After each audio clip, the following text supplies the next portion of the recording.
इस बीच अमेरिका और ईरान के बीच बढ़ते तनाव ने क्रूड ऑयल की कीमतों को फिर चढ़ा दिया है।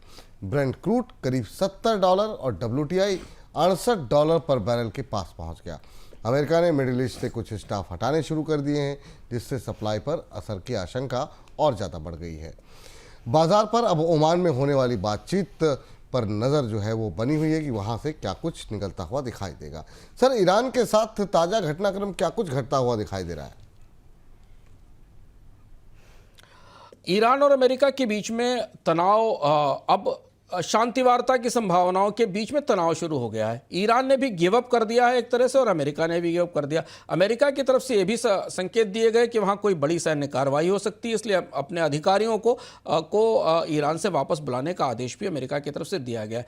इजराइल लगातार ये कहता रहा है कि वो ईरान के परमाणु ठिकानों पर हमला करेगा। 2 हफ्ते पहले रूस ने भी इस बात की चेतावनी दी थी कि इजराइल और ईरान के बीच में एक टकराव हो सकता है। डोनाल्ड ट्रंप ने 3 दिन पहले कहा था कि उन्होंने मार्च में ईरान को अपने नाभिकीय कार्यक्रम को ठीक ठाक करने की चेतावनी दी थी और वो समय सीमा अब बाहर हो गई है और इस स्थिति में ईरान पर कार्रवाई की जा सकती है। इसलिए ज़्यादा डर है, इसलिए ज़्यादा आशंका है क्योंकि ईरान और अमेरिका के रिश्ते बेहद तनावपूर्ण हैं। ईरान की न्यूक्लियर क्राइसिस को एक लंबा समय हो गया है। डोनाल्ड ट्रंप घरेलू मोर्चे पर फंसे हुए हैं। हो सकता है मध्य पूर्व में कोई किसी तरीके की गतिविधि हो, ये आने वाले समय में अनुमानित है, इसका डर लग रहा है। और इजराइल भी इस गतिविधि का हिस्सा होगा क्योंकि इजराइल ईरान के पर सक्रिय रूप से जवाब देने की तैयारी में है, क्योंकि हुती विद्रोहियों को ईरान हर तरीके की मदद कर रहा है मिसाइलों के साथ और तमाम सुविधाओं के साथ। तो ये हिस्सा टकराव का केंद्र है। और ईरान चूंकि बहुत बड़ी अर्थव्यवस्था है, तेल देश है, नाभिकीय हथियारों से संपन्न देश है और उसकी हथियार इंडस्ट्री काफ़ी बड़ी है, तो ये टकराव अगर अमेरिका और ईरान या इजराइल और ईरान के बीच टकराव होता है तो ये तेल बाजार के लिए बड़ी चिंता की बात होगी और इसलिए तेल की कीमतों में हमने बढ़ोतरी देखी। हालांकि बाद में तेल की कीमतों में थोड़ा नरमी भी आई, लेकिन $70 के आसपास कच्चे तेल की कीमतें बनी हुई हैं। कोई छोटा भी टकराव है तो ये 2 क्षेत्रों को सीधे प्रभावित करेगा, एक कच्चे तेल को और दूसरा शिपिंग को, क्योंकि उस एरिया उस क्षेत्र में जहाँ इस टकराव के होने की संभावना है वहाँ बड़ी शिपिंग गतिविधियां हैं। और ये तनाव का जोन है जिस पर आज कमोडिटी बाजार की नज़र बनी हुई थी और इसमें रात तक कुछ और घटनाक्रम भी हो सकते हैं।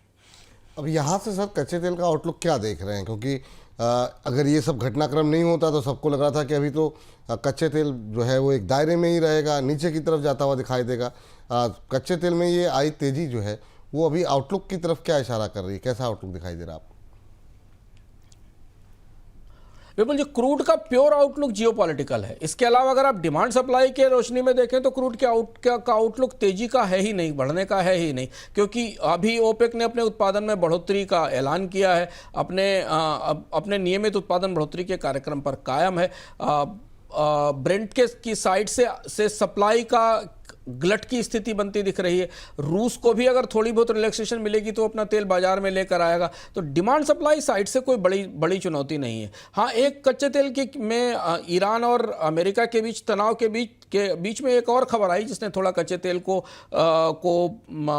सपोर्ट किया बढ़ने का। वो ये था कि अमेरिका में तेल उत्पादन में कमी आई है, रिग्स की संख्या घटी है, लेकिन वो तात्कालिक थी। तो डिमांड सप्लाई के हिसाब से, मांग आपूर्ति के हिसाब से कच्चे तेल में पर दबाव ही बने रहने का संकेत है। और ओपेक चाहता भी है कि सस्ता कच्चा तेल प्रोड्यूस करके वो अमेरिका के जो प्रोड्यूसर्स हैं उनकी लागत इतनी ज़्यादा बढ़ा दे या उनको कंपटीशन से बाहर कर दे। तो इस स्थिति में कच्चा तेल सस्ता ही रहने की संभावना है। केवल एक ही जो कैविएट है वो कैविएट ये है कि जब भी मध्य पूर्व के में कोई टकराव, कोई तनाव, कोई कन्फ्लिक्ट शुरू होता है तो उसका असर हमें कच्चे तेल की कीमतों पर दिखता है। वही आज हमें इसमें दिख रहा है।